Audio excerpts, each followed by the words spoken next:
우리에게 주시는 하나님의 말씀 요한복음 4장 13절과 14절 여러분들에게 읽어드리도록 하겠습니다. 예수께서 대답하여 이르시되 이 물을 마시는 자마다 다시 목마르려니와 내가 주는 물을 마시는 자는 영원히 목마르지 아니하리니 내가 주는 물은 그 속에서 영생하도록 솟아나는 샘물이 되리라. 우리 주님의 말씀입니다. 전 세계적으로 날씨가 매우 덥습니다. 작년에 비해서 올해는 너무너무 덥습니다. 정말 나이 많으신 분들 건강에 유의하시기를 바라고 우리 모든 성도들 더운 날씨 있지만 하나님께서 주시는 특별한 은혜와 보호하심 속에 지낼 수 있기를 저는 매일 기도하고 있습니다. 더운 날씨임에도 불구하고 여러분들 이 시간 하나님께 예배드리고자 나오고 하나님의 말씀을 듣기 위하여 나온 여러분의 마음속에 세상이 알지 못하는 위로와 평강, 우리 주님께서 주시는 은혜가 충만하기를 주님의 이름으로 축원합니다. 오늘 저와 여러분들이 나눌 말씀은 요한복음 4장에 있는 말씀인데요. 지난주에도 말씀드린 바와 같이 요한복음은 공관복음, 즉 마태, 마가, 누가복음과는 독특하게 다른 모습을 우리들에게 보여줍니다. 여러 가지 다른 차이점이 많이 있지만 여러분들이 이해하기 가장 쉽게 말씀을 드린다면 마태, 마가, 누가, 즉 공관복음은 예수님께서 언제 무엇을 어떻게 하셨다라는 그 사건들을 일반적으로 시간순으로 이렇게 기록을 하였습니다. 요한은 거기에 덧붙여서 예수님께서 그러한 사건들을 통하여 그 말씀을 통하여 그 행하시는 표적을 통하여 의도하신 바가 무엇인가, 우리에게 주는 메시지가 무엇인가 라고 하는 것을 요한은 분명하게 보여주고 있는데요. 특별히 요한복음 1장부터 오늘 본문이 있는 요한복음 4장까지 굉장히 독특하게 나와 있습니다. 특별히 요한복음 1장부터 4장까지는 다른 공관복음에 기록되지 않은 네 가지 중요한 이야기가 있습니다. 첫 번째가 여러분 너무나 잘 아시는 가나의 혼인잔치에서 물로 포도주를 만든 사건이죠. 요한은 이 말씀을 기록하면서 예수님께서 하나님의 영광을 드러내셨다. 예수님께서 하나님이심으로 영광, 하나님께서 받으셔야 될 영광을 받으셨다. 그리고 제자들이 예수님을 메시아로 믿었다. 그러니까 요한은 물이 포도주로 바뀌어진 그 사건 자체보다 예수님께서 영광을 받으신 것과 제자들이 예수님을 그 사건을 통하여 메시아로 믿었다는 말씀을 하고 싶었던 거예요. 두 번째 사건이 뭡니까? 성전 청결 사건이죠. 성경에는 성전 청결 사건이 두 번 나오는데 1차 성전 청결은 요한복음에만 기록되어 있습니다. 요한은 이 말씀을 통해서 예수님이 성전이요 경배를 받아야 마땅할 하나님이심을 설명하고 있습니다.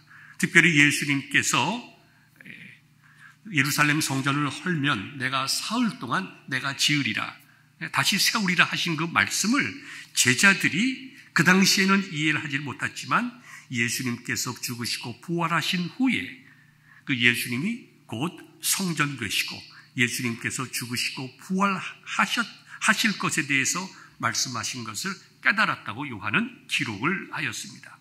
그 다음에 지난주에 말씀을 나눈 니고데모 사건이죠. 니고데모는 예수님께서 니고데모를 통하여 거듭나야 하나님의 나라에 들어갈 수 있음을 말씀했습니다. 그리고 오늘 사마리아 여인과의 말씀을 통해서도 예수님을 메시아로 영접할 때에 구원받을 수 있음을 말씀했습니다. 그래서 이 요한은 요한복음 1장부터 4장을 통해서 온 우주 만물을 창조하신 하나님께서 인간이 되셨다. 예수님이 되셨다. 예수님에 대해서 말씀하시고 그 예수님은 하나님이시며 그 예수님은 우리의 죄를 위하여 죽으시고 부활하실 메시아 되셨다. 그리고 그 메시아 되심을 특별히 두 사람, 니고데모와 사마리아 여인을 들어서 우리들에게 잘 설명을 하고 있습니다. 여러분들, 예수님은 하나님이시고 우리의 구원자이시고 메시아이십니다. 제자들이 그것을 믿고 구원을 받았습니다. 니고데모가 그 예수님을 믿고 변화를 받았습니다. 오늘 수가성에 있는 이 여인도 예수님을 구주로 영접하고 구원을 받았습니다. 이들과 같이 오늘 말씀을 나누는 저와 여러분들도 예수님을 여러분들의 개인의 구주로 영접하시고 구원받으시고 구원의 확신 속에 제자의 삶을 살아가는 은혜가 있기를 간절히 소망합니다. 이제 본문 속으로 들어가겠습니다. 예수님께서 사마리아 땅을 지나가게 되었습니다. 사마리아 땅을 지나갈 때에 수가라고 하는 동네에 이르게 됩니다. 그 동네에 들어가서 우물가에 가서 예수님께서 물 깃는 여자에게 물을 좀 달라고 말씀을 하십니다. 이때는 제자들이 이제 예수님과 그들이 먹을 음식을 사러 동네로 들어갔습니다. 그러니까 이 우물은 동네에서 어느 정도 거리에 있다는 거, 떨어진 것을 우리가 알 수 있죠. 그때에 이 사마리아 여자가 예수님께 대답을 물어봅니다. 당신은 유대인으로서 어찌하여 사마리아 여자인 나에게 물을 달라 하나이까? 물어보죠. 그리고 요한은 친절하게 설명을 했습니다.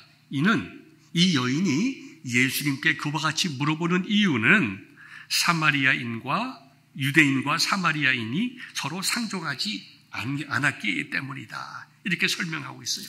이 설명을 조금 더 자세히 우리가 이해를 하면 여러분들에게 오늘 본문의 말씀을 잘 이해할 수가 있을 것입니다. 이 사마리아는 이제 망한 북이스라엘의 수도이자 북쪽의 10지파로 이루어진 나라였습니다. 솔로몬이 죽은 후에 12지파 중에 12지파가 나뉘어져서 10지파가 나라를 만들게 됐죠. 이게 북왕국이라고 합니다. 그 북왕국이 다른 말로 하면 이스라엘 왕국이죠. 나머지 이제 유다 지파와 베냐민 지파가 남쪽에 남왕국을 이루는데 그 남왕국을 유대 왕국이라 이렇게 얘기를 합니다. 결론적으로 말씀을 드리면 이 북왕국은 완전히 사라지고 없어지고 말았습니다. 그러나 남쪽에 있던 유다 왕국은 지금까지 그 민족을 형성해서 우리가 유대인이라고 부를 때에 그 유대인이라고 하는 것은 남왕국의 이제 후손인 것을 이제 우리가 알 수가 있습니다. 이 북왕국은 BC 722년에 아수르에 의해서 멸망을 당합니다. 멸망을 당한 후에 이스라엘 지도층 남성들 27,290명을 포로로 잡아가지고 아수르의 여러 지역에 풀어버리고 굉장히 많은, 그 수보다 훨씬 많은, 정확한 인구는 기록되어 있지 않지만 많은 사람들을 데리고 와서 여러 종족들을 데리고 와서 북이스라엘 사마리아를 중심으로 해서 쫙 풀어서 피를 섞어버립니다. 정체성을 이제 없애버리는 것이죠. 이 아수르뿐만 아니라 나중에 알렉산더 대왕도 사마리아를 이제 정복한 후에 또 다른 많은 마게도니아 사람들을 이렇게 이주를 시킵니다. 이와 같이 오랜 시간 동안 몇백 년 동안의 시간을 걸르면서 종족들이 섞입니다. 종족들이 섞이는 것뿐만 아니라 문화가 섞입니다. 당연히 여러 나라의 이방 종교가 섞여 있습니다. 물론 북이스라엘 왕국 중에서도 사마리아 지역을 중심으로 한 북이스라엘 왕국 중에서도 하나님을 믿고 예배하는 운동도 일어났고 열심히 하나님을 믿는 때도 있었습니다. 그리고 그 여러 우상들 가운데 하나님을 믿는 사람들도 없지는 않았지만 유대인들의 입장에서 보면 그들은 이방인들과 다름이 없었다. 아주 굉장한 갈등을 가지고 있었습니다. 그래서 유다에서 전쟁을 일으켜서 이제 북왕국을 공격하기도 하고 그다음에 북쪽에서 전쟁을 일으켜서 남왕국을 공격하기도 했습니다. 어디를 공격했을까요? 수도, 그 다음에 성전입니다. 북이스라엘 사람들은 남쪽에 내려와서 시온성, 즉 예루살렘과 예루살렘 성전을 공격했습니다. 한때 그들은 예루살렘 성전에다가 사람 뼈가루를 뿌리기도 하고 돼지 피를 뿌리기도 하고 도무지 남유대 왕국에 있는 사람들이 받아들일 수 없는 일들을 했습니다. 또 남쪽에 있는 사람들도 그들이 그렇게 하기 전에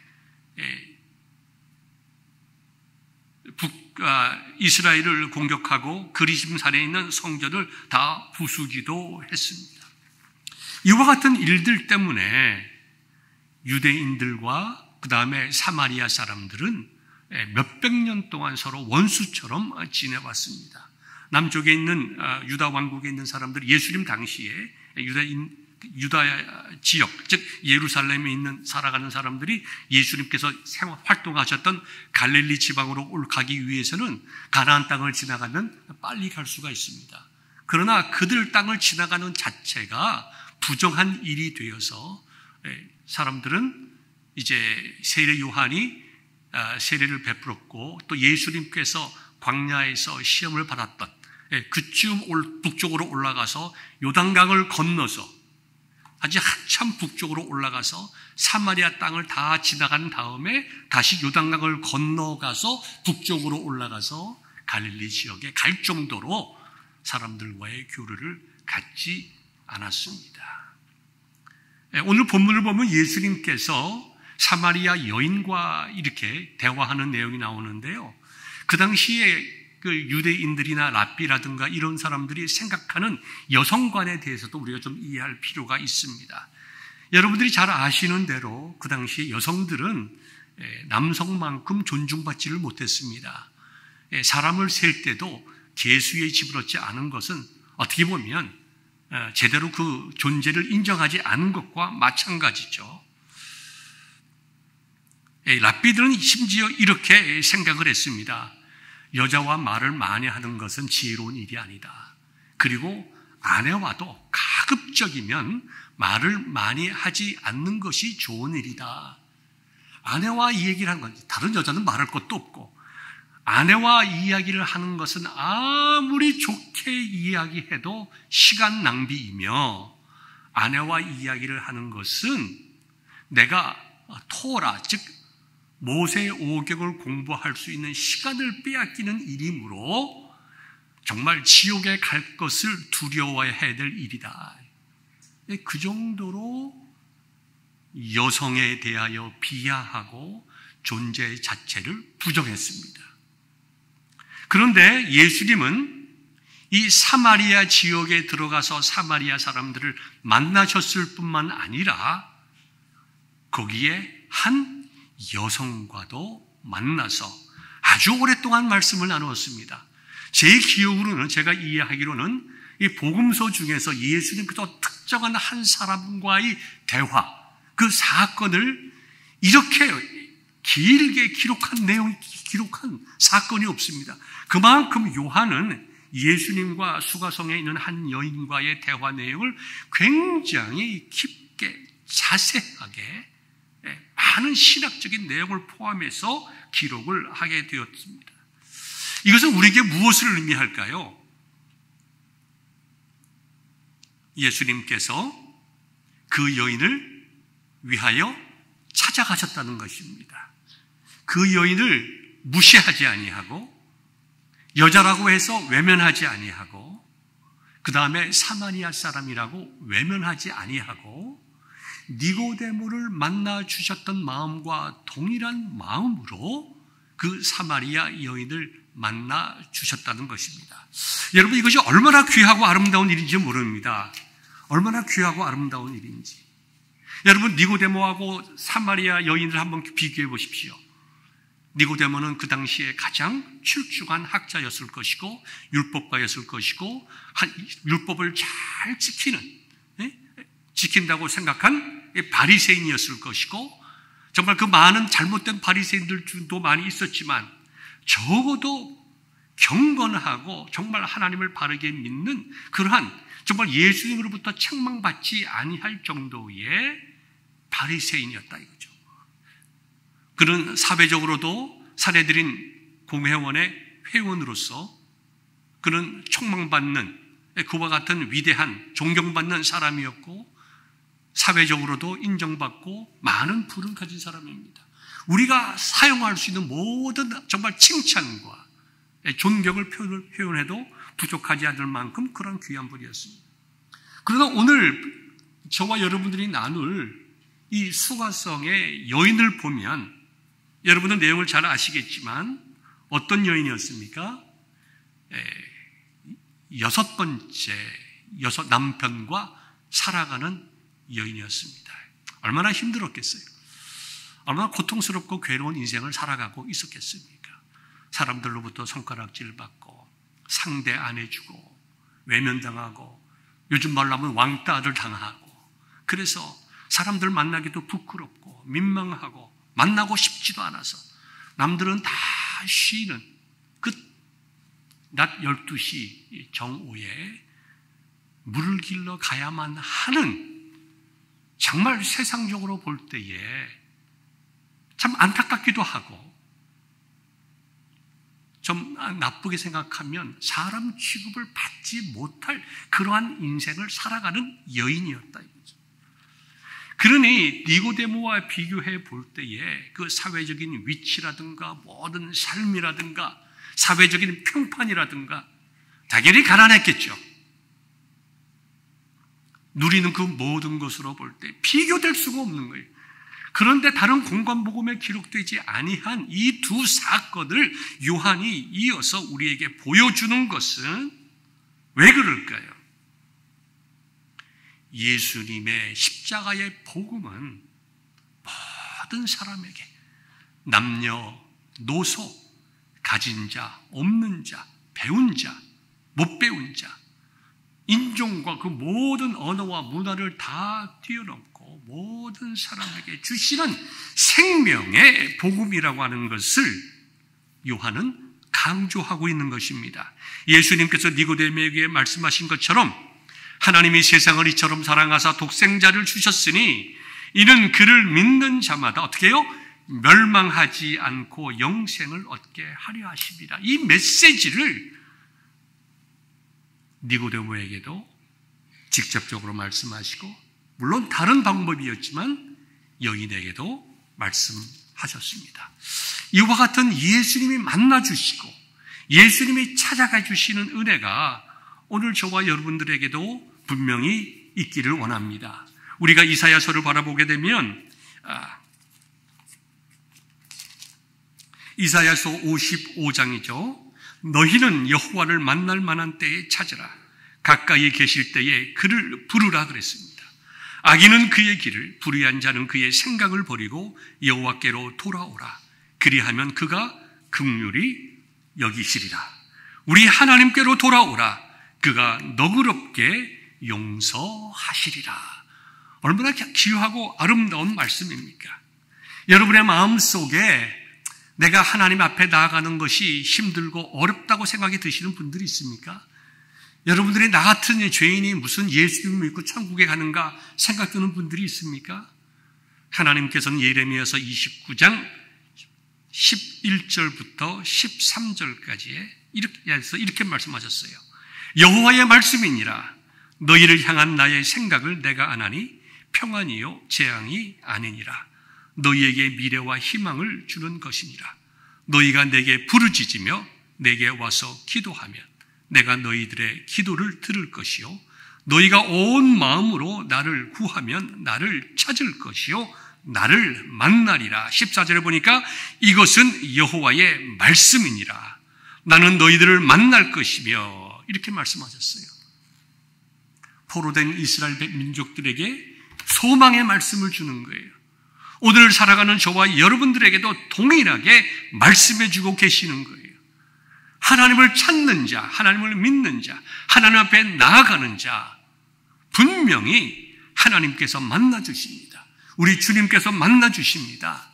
니고데모를 만나 주시고 예수님께서 직접적으로 정말 세상에서 가장 비천한 자, 나는 정말 하나님 나라에 갈 수 없다고 생각할 수 있는 그와 같은 여성에게 예수님께서 직접 찾아가셨다고 하면 예수님께서 만나주시지 않을 사람이 이 세상에 아무도 없는 것입니다.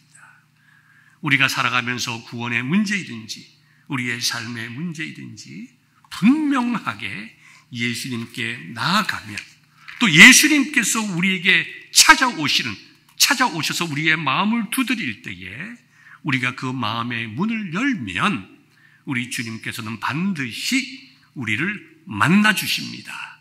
이와 같은 확신이 오늘 저와 여러분들에게 있기를 바랍니다. 물론 그 만남의 과정에 있어서는 참 다릅니다. 지난주에도 말씀을 드린 것처럼 우리의 구원의 문제, 우리의 거듭남의 문제는 우리의 힘으로 한 것이 아니라 오로지 하나님께서 하시는 일이다. 거듭남, 이 중생이란 말의 신학적인 정의를 따지면 우리의 심령을 변화시키는 성령님의 역사입니다. 즉 다시 말씀드려서 하나님을 알지 못하던 자들이 하나님을 알게 되는 것, 하나님을 거역하며 대적하던 자들이 하나님을 찬송하게 되는 것, 그리고 무엇보다도 그 결과로 하나님 앞에서 의롭다 하심을 얻고 하나님의 백성, 하나님의 자녀가 되는 것, 이것은 우리가 하는 일이 아니라 하나님께서 하시는 일이에요. 하나님께서 그 일을 하시기 위해서 저와 여러분들을 선택하셨어요. 그리고 하나님의 때에 부르시고 우리에게 그 생명의 씨를 심어 주셨습니다. 그래서 우리가 하나님의 자녀가 되었어요. 너는 내 것이다. 옛날에 짐승에다가 정말 불도장을 찍어서 자기 소유를 만드시듯이 하나님께서 성령으로 우리에게 도장을 찍으셨어요. 너는 내 것이다. 하나님께서 하시는 일입니다. 우리가 한 일이 없어요. 하나님의 선택과 부르심과 거듭나게 하시는 그 모든 것은 하나님께서 하시는 일이다. 어떤 분들은 이렇게 말씀하는 분들이 있습니다. 이 중생에는 회개와 믿음이 있다고 하지 않습니까? 예, 그렇지요. 거듭남이라고 하는 것은 하나님을 믿지 않던 내가 회개하고 하나님을 믿게 된 것을 말하지 않습니까? 그렇습니다. 그런데 저는 내가 하나님을 믿지 않은 것에 대해서 회개한 적이 없는데요. 나는 다른 사람과 친구하고 싸우고 갈등하고 또 내가 남들이 알지 못하는 죄를 지었을 때에 내가 정말 은혜를 받고 부흥회를 가거나 성경 말씀을 보고 할 때에 내가 정말 내 죄를 깨닫고 눈물 펑펑 흘리면서 회개한 적이 많이 있는데, 제가 생각해 보더라도 가장 중요한 회개, 하나님을 믿지 않게 됐다가 알았던 그 죄에 대해서 회개한 적이 없습니다. 내가 형식적으로 그거 참 잘못했습니다 라고 인정을 했지만 내가 한 번도 눈물을 흘린 적이 없습니다 라고 하는 분들이 아마 대부분일 겁니다. 왜 그럴까요? 우리가 회개하지 않는 겁니까? 회개가 뭔가요? 우리는 회개를 감정적으로 생각하면 안 됩니다. 회개는 굉장히 중요한 인격적인 변화입니다. 하나님을 알지 못하고 하나님을 경외하지 않고 하나님을 대적하는 삶에서 돌아서서 하나님을 경외하고 믿는 삶을 살게 된 것을 우리가 회개라고 합니다. 죄악된 길에서, 죄악된 삶에서 그것을 후회하고 아쉬워하는 것으로 그치는 것이 아니라 분명하게 변화되고 하나님을 믿고 찬양하고 섬기게 된 것을 우리가 회개라고 이야기를 하죠. 우리는 어떤 살아가면서 짓는 죄에 대한 회개는 우리가 회개를 해놓고 다시 한번 그 죄를 지을 때가 참 많이 있습니다. 남은 미워한 죄, 남과 싸운 죄, 이런저런 죄, 우리가 말로 할 수 없는 수많은 죄를 회개하고 때로는 눈물 흘리며 콧물 흘리며 회개하지만 얼마 되지 않아서 통일한 죄를 정말 내가 언제 회개했나는 듯이 똑같이 지을 때가 많이 있습니다. 그러나 참으로 구원의 확신을 가지는 사람들, 하나님을 믿지 않다가 하나님을 믿게 된 사람들, 과거로 돌아가지 않습니다. 다시 하나님을 떠나서 세상으로 가지 않아요. 우리가 당황할 수는 있겠지만 하나님의 자녀가 된 사람은 우리가 다시는 사탄의 자녀가 되질 않습니다.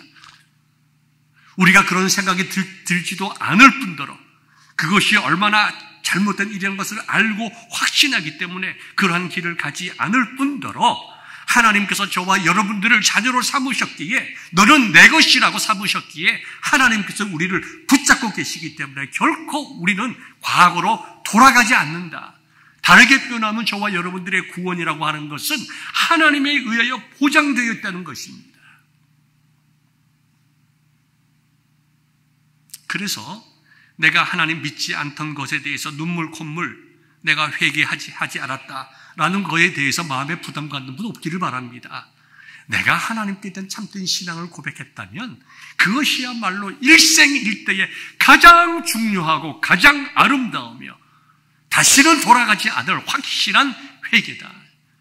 그리고 우리가 해야 할 것은 나에게 이러한 은혜를 주셔서 내 심령을 변화시키는 성령님의 은혜를 감사하고 찬양하는 거예요. 나 같은 죄인을 구원해 주신, 내가 왜 어떻게 구원을 받았는지 모르지만 어떻게 나 같은 죄인을 하나님께서 선택하시고 구원해 주셨는지 나는 알 수는 없지만 분명한 것은 내가 회개하고 하나님의 자녀가 되었다. 내가 이제는 이 은혜 감사하여 찬송하며 이 좋은 하나님의 소식을 세상을 향하여 선포하며 살아나가겠다. 이것이 구원받은 자, 참된 회개를 경험한 자의 삶인 것입니다. 그런데요, 여기에는 과정이 있습니다. 오늘 저는 그 수가성에 있는 여인의 여러 가지 자세한 내용들을 다루기보다 니고데모의 사건 이야기와 수가성 여인의 이야기의 공통점을 하나를 뽑아서 여러분들에 나누고 싶은데 그것은 뭐냐? 구원의 확신이라고 하는 것, 구원받은 자의 삶의 변화라고 하는 것은 사람들마다 다 다르다는 거예요. 그럴 때로는 많은 시간이 필요하다는 것입니다. 먼저 니고데모를 봅시다. 니고데모는 물론 예수님께 내가 어떻게 하여야 구원을 받을 수 있겠습니까? 이 말씀을 하러 나온 것은 결코 아닙니다. 제가 지난 시간에 말씀을 드렸습니다. 그들이 가지고 있는 그 시대 상황 속에서 하나님의 나라가 언제 임하게 될 것인가. 그러나 예수님께서는 니고데모가 가지고 있던 하나님의 나라에 대한 개념과 다른 하나님의 나라에 대한 개념을 가지고 계셨던 거예요. 자세히 말씀드리지 않겠습니다. 그리고 예수님께서 강조했던 것은 하나님의 나라라고 하는 것은 네가 생각하는 그런 것이 아니라 한 사람 한 사람이 하나님께서 세상을 사랑하사 독생자를 보내주신 그 독생자를 믿음으로 너희가 하나님 나라에 들어갈 수 있다. 그리고 그것은 네가 생각하듯이 율법을 잘 지키고 정말 율법을 가르침으로 하나님의 나라가 임하고 하나님 나라가 백성으로 살아가고 하나님 나라를 유지하는 것이 아니라 하나님께서 주시는 놀라운 은혜를 너희가 받아들임으로 예수님께서 3장 5절에 이렇게 말씀하셨죠. 진실로 진실로 내게 이르노니 사람이 물과 성령으로 나야, 즉 거듭나야, 3절에 있는 대로 거듭나야 하나님 나라를 보며 하나님 나라에 들어갈 수 있게 되는 것이다. 이렇게 말씀을 하셨어요. 니고데모가 참 혼란스러웠을 거예요. 많은 갈등을 가지고 예수님으로부터 자신의 가지고 있던 답도 얻지 못하고 여러 가지 생각을 가지고 떠났지만 니고데모는 예수님을 변호하는 사람이 되었습니다. 그다음에 자기의 많은 것을 들여서 예수님의 시신을 수습했다고 성경은 기록하고 있습니다. 우리가 분명히 정말 합리적으로 생각할 수 있는 것은, 그리고 초대교회가 믿었던 것은 니고데모가 세례를 받고 예수님을 믿는 제자의 삶을 살아갔을 것이라는 것입니다. 무슨 말이에요? 예수님으로부터 복음을 들었지만 거듭나야 된다. 하나님께서 세상을 사랑하셔서 독생자 메시아를 보내주셨고 그 메시아를 믿어야 너희가 하나님의 나라가는 영생을 얻게 되는데 그것은 네가 생각하는 율법적인 것이 아니라 하늘로부터 주시는 은혜가 있어야 된다. 니고데모는 그것을 믿는 데에 많은 시간이 걸렸을 것입니다. 생각하고 연구하고 회의하고 그러는 가운데 점진적으로 예수님을 영접하고 인격적으로 예수님을 믿고 예수님의 제자의 길을 같다는 것입니다.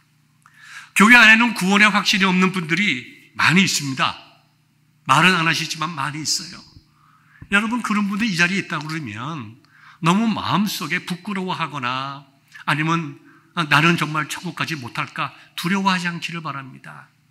뭐 저 개인적인 얘기긴 하지만 제 처가 정말 종종입니다. 저한테 물어봐요. 목사님, 나는 천국에 갈 수 있을까요? 이 담임 목사 아내의 생각입니다. 여러분들, 천국에 갈 수 있을까요? 무슨 얘기야? 나는 믿음이 없어서 천국에 못 갈 것 같아. 우리 세교구가 아니에요. 담임 목사 아내의 얘기입니다. 제가 그렇게 얘기해요. 당신이 못 가면 나도 못 가지. 무슨 말인지 아시겠어요? 저는 제 처가 저보다 바른 삶을 산다고 생각합니다. 인간적으로. 저보다 착한 사람이고 저보다 성도님들을 더 많이 사랑하고 매일매일 한 시간씩 성도들을 위해서 기도하고 자기 나름대로 열심히 성도님들을 보이지 않는 곳에서 섬기려고 해요. 나는 내 처가 하나님 나라에 갈 줄 확신합니다. 왜 그럴까요? 성도들을 많이 사랑하고 섬기고 눈에 보이지 않는 곳에서 섬겨서? 아니죠. 제 처가 하나님 나라에 못 가면 저도 왜 못 가죠? 제가 더 악하게 살아서요? 아니죠. 하나님의 나라는 우리들에게 베풀어 주신 값없는 사랑과 은혜로 가는 거잖아요. 예수 그리스도께서 우리를 위하여 주신 그 생명, 그 보혈의 피를 내가 믿음으로 내가 하나님 나라에 가는 거잖아요. 내가 구원을 받는다라고 하는 것은 니고데모의 생각처럼, 그 당시에 유대 사람들의 생각처럼 정말 율법을 지켜서 하나님의 나라에 가는 것이 아니고 나를 위하여 생명 주신 예수 그리스도를 나의 구주로 믿는 믿음, 나에게 베풀어 주신 하나님의 값없는 은혜를 내가 믿음으로 우리가 하나님의 나라에 가는 것이고 구원받는 것이고 영생을 얻는 거잖아요. 그렇기 때문에 여러분 성도님들 가운데 낭망하지 않기를 바랍니다. 내 행위를 보고 내 생각에 있는 믿음이 적음을 보고 내가 정말 구원받았을까 이렇게 생각하지 마시고 오늘 여러분들이 다 교회에 오셨어요. 성경은 여러분들이 어떻게 교회에 오셨다고 얘기를 하죠? 성령님께서 여러분을 부르셨어요. 예배의 자리로 부르셨어요. 왜 부르셨을까요? 하나님께서, 실수가 없는 하나님께서 여러분들을 왜 부르셨을까요? 여러분들이 하나님의 자녀이기 때문에 부르신 거잖아요. 여러분들이 구원의 확실히 적다 하더라도 여러분들의 느낌과 생각과 깨달음의 깊이에 관계없이 하나님께서 너는 내 것이고 내가 너희를 통하여 영광받고 예배받기를 원한다. 그래서 여러분들을 예배 자리에 모아주신 거죠. 여러분들이 하나님의 자녀일까요? 아닐까요? 여러분들은 다 하나님의 자녀들이에요. 여러분들이 살아가면서 내가 믿음은 적지만 그럼 내가 믿음의 생활을 가져야 할 텐데, 내가 아직 믿음이 적지만 내가 예수님을 좀 잘 믿어야 할 텐데, 목사님이 매일 저렇게 설교하시는데 나는 잘 믿어지지 않지만 그래도 언젠가 믿어질 때가 있었으면 좋겠다. 누가 주시는 마음이죠? 여러분의 심령 속에 성령께서 주시는 마음이에요. 여러분, 그런 생각들을 악한 마귀가 주겠어요? 아니에요. 성령께서 주시는 마음이에요. 여러분들에게 복음의 씨와 생명의 씨가 심겨졌지만 그 씨가 발화를 해서 자라고 풍성해지고 열매를 맺기까지는 시간이 걸리는 거예요. 니고데모를 보시고 위로를 받으시기를 바랍니다. 니고데모도 예수님을 믿고 제자가 되기까지는 시간이 걸렸겠구나. 그러나 그가 예수님의 말씀을 듣고 예수님의 제자가 된 것처럼 나도 머지않아서 예수님의 제자가 될 것이다. 여러분들의 삶의 변화를 보십시오. 여러분들이 예수님 믿었기 때문에 거짓말 전혀 안 합니까? 여러분 예수님 믿었기 때문에 무슨 남을 미워하는 마음이 싹 사라졌어요? 아니잖아요. 예수님 믿었기 때문에 내 모든 윤리적인 것이 하루아침에 바뀐 것은 아니지만 예수님을 믿고 신앙생활을 하기 때문에 정도의 차이는 있지만 분명히 바뀌어진 게 있잖아요. 여러분이 뭘 생각합니까? 하나님의 나라를 생각하죠. 하나님의 말씀을 묵상하기를 원하죠. 내가 살아가는 이유와 목적이 무엇인지 바뀌었죠. 예수를 믿기 전에는 여러 가지 세상의 욕망과 내가 다른 사람보다 뛰어난 사람, 내가 원하는 꿈을 이루기 위해 살아갔을지 모르지만 구원의 확신이 있거나 구원의 확신을 갖기 원하시는 사람들의 마음속에는 아니지. 인생은 짧고 나는 언젠간 죽겠지만 죽음 이후에는 하나님의 심판이 있고 그 다음에 예수님을 믿는 자에게는 영원한 하나님의 나라가 있지. 그것이 조금씩 믿어지고 내가 앞으로 어떻게 살아가야 할 것인가, 그런 것이 조금씩 믿어지고 내 마음속에서 하나님을 알고자 하는 마음이 들어가는 그것이 우리가 구원받은 자라는 증거 아닙니까? 요약을 하면 구원받은 증거는 세 가지예요. 첫째는 당연히 하나님의 말씀이죠. 두 번째, 우리 속에서 역사하시는 성령님이시죠. 세 번째, 변화된 나의 삶입니다. 변화됐다는 것은 윤리적인 삶의 변화 이전에 내 인생의 의미와 가치와 목적이 바뀌었다는 거예요. 이거는 쉽게 변하지 않습니다. 한 번 바뀌면 쉽게 변하지 않을 뿐더러 다시 돌아오게 되어 있습니다. 마치 우리가 한 번 구원의 확신을 가지면 다시는 사탄의 길로 들어가고 싶어 하지 아니하는 것처럼 우리가 비록 죄 가운데 빠질 수는 있지만 의도적이고 계획적으로 사탄이 원하는 일을 하고 싶어 하지 않고 피하고 싶어 하는 마음이 우리 속에 강하게 일어나는 것처럼 우리의 속심령이 바뀌면 우리의 생각과 삶의 모습들이 바뀌게 된다는 것입니다. 물론 예수님께서는 니고데모와 달리 이 사마리아에서 만난 그 여인에게는 굉장히 직접적으로 말씀하셨습니다. 니고데모에게는 많은 생각을 할 수 있고 묵상할 수 있는 말씀을 하셨지만 예수님께서 그 여인에게는 굉장히 직접적으로 말씀하셨습니다. 그렇죠? 예수님께서 4장 10절에 보면 내가 만일 하나님의 선물과 또 내가 물 좀 달라 하는 이가 누구인 줄 알았더라면, 네가 지금은 모르고 있지만 네가 몰라서 이렇게 이야기를 하지만 네가 안다고 하면 반드시 너는 나에게 생수를 구하였을 것이다. 그리고 예수님께서 누구인지 그녀에게 보여주시잖아요. 이 말씀은 뭡니까? 예수님께서 이미 사마리아 여인이 예수님을 구주로 고백하기 이전에 예수님께서 그 여인을 예수님의 자녀, 하나님의 자녀로 선택했다는 것을 우리에게 보여주세요. 보십시오. 9절에 보니까 여인이 이렇게 말하잖아요. 당신은 유대인으로서 어떻게 사마리아 사람 그리고 여자인 나에게 물 달라고 하십니까? 그건 네가 지금 내가 누구인지를 모르기 때문에 이렇게 이야기하는 것이다. 네가 몰라서 그런 것이다. 네가 지금 너 앞에 서 있는 즉 예수님이 누구인 줄 알았더라면 너는 분명히 그에게 구하였을 것이고 그가 생수를 네게 주었을 것이다.